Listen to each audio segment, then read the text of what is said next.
Seigneur, shalom une fois de plus, après avoir célébré Jésus, qui est le roi de rois. Il règne à jamais. Ce n'est pas coronavirus qui règne, mais c'est Jésus qui règne. Il est en train de montrer que sans lui, nous ne pouvons rien faire. Et pour ce jour, nous n'avons plus beaucoup de temps. Nous n'allons pas vous retenir sur votre siège, là où vous êtes, mais nous voulons également partager avec vous la parole de Dieu. Une parole merveilleuse pour ce temps. Une parole d'espoir. Tout ce que nous voyons n'est pas là pour notre destruction. Le Dieu que nous servons, il fait toutes choses dans un but. Pourquoi ces tumultes dans le monde? Bien-aimés, aujourd'hui, comme nous disions, nous allons parler de nouvelles intelligences. Le jour de nouvelles intelligences. Dieu fait chaque chose bonne en son temps. Et nous sommes venus pour te dire qu'il y a quelque chose que Dieu veut faire en ce temps. En ce temps où il y a les tumultes. La Bible dit dans Psaume chapitre 2, le verset 1er, pourquoi ces tumultes parmi les nations? Pourquoi les peuples sont-ils en train de crier ça et là? Pourquoi tout le monde est en train de s'émouvoir? Pourquoi tout le monde est en train de se cloîtrer? Il y a autant de choses, autant de questions qui se posent. Parce qu'en réalité, l'homme ne sait que faire. Et ça, c'est prévu dans la parole de Dieu. La Bible dit dans Luc chapitre 21, le verset 25 à 26, qu'il viendra le temps où les hommes ne sauront que faire. Parce qu'il y aura les bruits des eaux, les bruits de la mer, le flot de la mer. La mer ici est symbolique du monde sans Dieu. Quand il y aura des bruits, quand il y aura le déferlement des choses, alors le monde dira que faire. Bien-aimé, que faire est l'expression de la limitation, de l'impuissance. Et aujourd'hui, plus que jamais, l'homme est impuissant. L'homme est impuissant. Il compte ses morts alors qu'il n'était pas prêt à pouvoir les compter. Il n'avait pas prévu cela. Mais, en ce premier trimestre qui est terminé, nous commençons le second. Le taux de mortalité est énorme à travers le monde. Là où les gens avaient prédit qu'il y aurait, curieusement, un taux élevé de vieillissement. Mais aujourd'hui, ils sont en train de vivre un ralentissement. Parce que les hommes ne savent plus que faire. Il y a quelqu'un qui sait ce qu'il faut faire. Aujourd'hui, il y a des solutions qui viennent de toutes parts. On se propose ceci, on se propose cela. Et ici dans mon pays et particulièrement dans ma ville, on vous propose Congo Bololo, on vous propose, je ne sais pas moi, les noix de cola, on vous propose citronnelle, on vous propose Bouroukutu, on vous propose, parce qu'on ne sait pas que faire. Mais il y a une potion extraordinaire. Le nom de Jésus. Le nom de Jésus, c'est une potion exceptionnelle qui répond à tout. Parce que c'est le seul nom qui répond à tout. Tous les autres noms ont des limites. Tous les autres noms ne peuvent pas tout faire. Ils peuvent faire, mais en s'arrêtant. Mais le nom de Jésus est capable de tout faire. Et j'aimerais te dire que ce temps, Dieu l'avait prévu. Parce que la Bible déclare dans Proverbe au chapitre 16, verset 4, que Dieu fait toutes choses dans un but. Oh là là, tu vas certainement t'étonner. Même coronavirus, Dieu fait toutes choses dans un but. Quand il permet que quelque chose se fasse, il y a un but qu'il poursuit. Mais j'aimerais déjà te dire que si tu ne connais pas Jésus, il veut que tu le connaisses. Il veut que tu comprennes que le monde n'est pas capable de t'offrir ce que tu es en train de chercher maintenant. La guérison, l'arrêt de cette tragédie. Mais lui est capable de le faire. Sur juste un mot, il est capable d'arrêter cela. C'est Dieu-là qui un jour, alors que son peuple est esclave en Égypte, la Bible dit, au chapitre 10 d'Exode, le 13e verset, qu'il envoya le vent d'Orient. Le vent d'Orient. Un vent d'Orient souffla sur l'Égypte pour amener des sauterelles sur l'ensemble de la nation. Un vent d'Orient. Pour amener la calamité. Un vent d'Orient. Bien-aimé, j'aimerais te dire qu'aujourd'hui encore, un vent d'Orient est en train de souffler. Ce n'est pas le premier vent d'Orient. Un vent d'Orient est en train de souffler.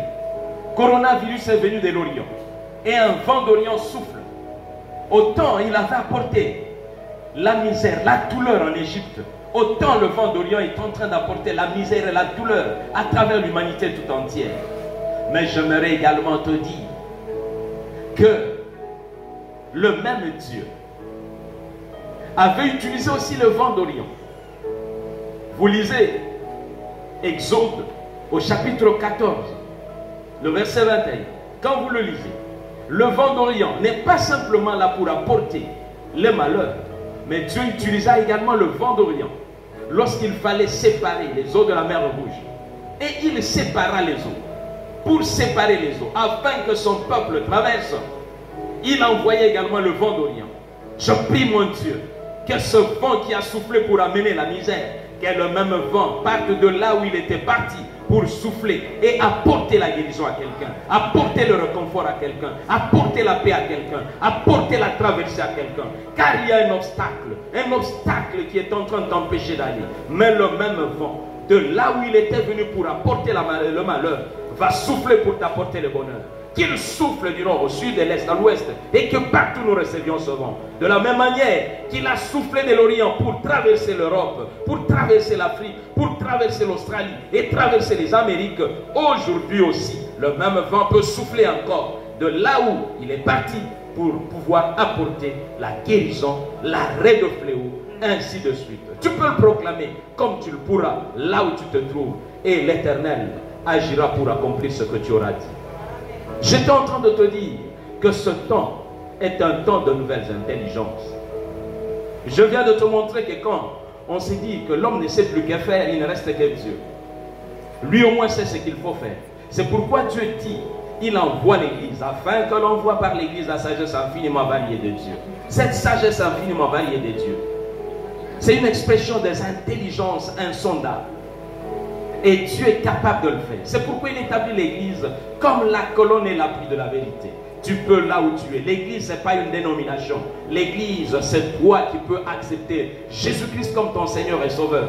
Et entrer dans l'Église et devenir le symbole de la vie. Parce que la vie maintenant est là. La vie est dans l'Église. La vie n'est plus dans les nations, mais la vie est dans l'Église. Quel que soit le lieu où tu te trouveras. Je bénis l'Éternel pour la grâce que tu as de savoir que pendant que le monde crie en disant qu'il ne sait rien faire, que faire? Mais toi tu sais ce qu'il faut faire. Bien-aimé dans le Seigneur, dans l'histoire, que ce soit le monde scientifique ou le monde mystique, je n'ai pas peur de mes mots, le monde scientifique comme le monde mystique, comme le monde spirituel, positif comme négatif, on a toujours constaté que les grandes choses, les grandes découvertes, les grandes inventions ont été le fruit des confinements. Des hommes se sont confinés dans des laboratoires pour produire ce que vous avez vu. Des hommes se sont confinés dans des laboratoires même pour produire des virus. Et donc le confinement n'est pas simplement un moment de trac où on est en train de pouvoir empêcher ta liberté. Mais on empêche ta liberté pour augmenter ton niveau de réflexion. On empêche ta liberté pour augmenter ta concentration. On empêche ta liberté pour que tu rencontres davantage le Seigneur de gloire. Que ton cœur se concentre sur quelque chose. Je prie le Seigneur que quelqu'un commence à se concentrer parce que le confinement est la chose qui a permis à ce que le monde évolue et découvre des choses qu'elle n'avait pas découvertes en temps de liberté. Il est temps pour que le confinement t'apporte autre chose. Dieu fait toutes choses dans un but, mais il ajoute en disant que il fait toutes choses bonnes en son temps. Ce n'est pas en ton temps, c'est en son temps, et son temps c'est maintenant. Il a trouvé bon d'utiliser ce qu'il y a. Et même quand le diable serait, c'est lui qui aurait fomenté cette affaire. Le maître de l'univers est celui qui donne des ordres à tous. Toute la création lui obéit. Et donc il est capable même de se saisir de ce que le diable était en train de vouloir placer devant toi pour que ça travaille pour toi. Rappelle-toi qu'au jour de Balak et de Balaam, Balak voulait bien qu'on puisse maudire Israël. Les paroles de malédiction sont sorties de la bouche de Balaam, mais l'Éternel les a transformées en paroles de bénédiction. Je prie le Seigneur pour que la malédiction qui était en train de courir vers toi, à travers cette tragédie de ce moment de ce fléau, que cela s'arrête au nom de Jésus. Que cela soit transformé en bénédiction. Que tu découvres une nouvelle intelligence qui va te permettre de sortir de ce moment avec une valeur ajoutée. Non pas avec une valeur retranchée, mais avec une valeur ajoutée. Pendant qu'il y aura des valeurs retranchées chez certains, il y aura des valeurs ajoutées chez d'autres. Je suis venu proclamer des valeurs ajoutées. Église du Seigneur, toi qui ne le connais pas, viens au Seigneur, parce qu'il y a des valeurs ajoutées qui vont se faire entendre d'ici très très peu de temps. Ce n'est pas pour rien qu'il a provoqué ce temps. Ce n'est pas pour rien qu'il a amené ce temps. C'est pour que des hommes et des femmes découvrent combien sa sagesse est infiniment vaste. Alors pour soutenir ce que je suis en train de vous dire, je vous parle très rapidement de quelqu'un, Noé. Noé, c'est quelqu'un qui intervient pendant un moment exceptionnel. Mais Noé, pour venir à la vie, il y a son père qui parle. Genèse chapitre 5, verset 29. Le père de Noé parle. Cet homme, le mec, pour ne pas citer son nom, dira ceci. Lorsque cet enfant naissait, Noé, il lui donna le nom de Noé, en se disant que c'est lui qui les sauvera de la dureté du travail, à cause du sol que Dieu a maudit. Bien-aimé dans le Seigneur, il y a quelque chose qui se passe, mais le Seigneur a besoin de Noé. Le Seigneur a besoin de Noé. Mais pour que Noé vienne, il faut qu'il y ait un père, les mecs. Le temps des pères visionnaires. Le temps de ceux qui doivent parler. Ici, je fais appel à tous les pères spirituels. Ceux qui ont un mandat. Des hommes, je le cite. Excusez-moi, il y en a beaucoup. Mais celui-là, parce que je le connais. Et je sais ce qu'il fait. L'apôtre Tamboulouko qui déjà, dès le début de cette année, annonçait des temps difficiles. Tu dois parler, apôtre. C'est le temps pour toi de parler. Les mecs avaient parlé parce qu'ils voyaient. Il a vu et il a dit qu'il y avait quelqu'un qui était capable de pouvoir changer les choses. La dureté de la vie, la dureté du travail. Je prie le Seigneur que des hommes comme les mecs se lèvent en ce temps, à travers le monde, pour parler de la part du Seigneur et annoncer d'autres temps qui vont venir à travers des hommes que Dieu enfante déjà, à travers des choses que Dieu sera en train de faire. Il y a eu cette annonce. Le mec a parlé. Et lorsqu'il a parlé, au temps de Dieu, Noé est apparu. La Bible dit, quand nous lisons maintenant au chapitre 6 de Genèse, que Noé était intègre et juste. Il était intègre et juste. Mais il ne pouvait pas amener de nouvelles choses, alors que la vie était en train de devenir insoutenable. Il ne pouvait pas amener de nouvelles choses avec son intégrité et sa justice. Parce que avant lui, il y a eu un homme qui était enlevé, Enoch. Et certainement Enoch était intègre aussi. Et certainement Enoch était juste. Et donc Noé, en étant intègre et juste, n'avait rien apporté de nouveau. C'est pourquoi il ne pouvait pas changer le monde avec simplement son intégrité et sa justice. Mais il fallait trouver quelque chose que même Enoch n'avait pas. Oh, gloire au Seigneur. La Bible dit, Dieu, en voulant détruire l'humanité, a choisi Noé et il l'a confiné dans l'arche. Le confinement de Noé va amener quelque chose de nouveau dans sa vie. Noé, non confiné, était intègre et juste. Mais pendant le confinement, il est certes vrai que Noé a réfléchi sur comment il va continuer la vie. Va-t-il la continuer simplement en étant intègre et juste? Ou va-t-il la continuer en étant intègre et juste et en ajoutant autre chose? C'est ce que nous pouvons voir dans la vie de Noé. Dès que le confinement se termine, je suis obligé d'aller très vite. Lorsque le confinement se termine, nous sommes déjà au chapitre 8.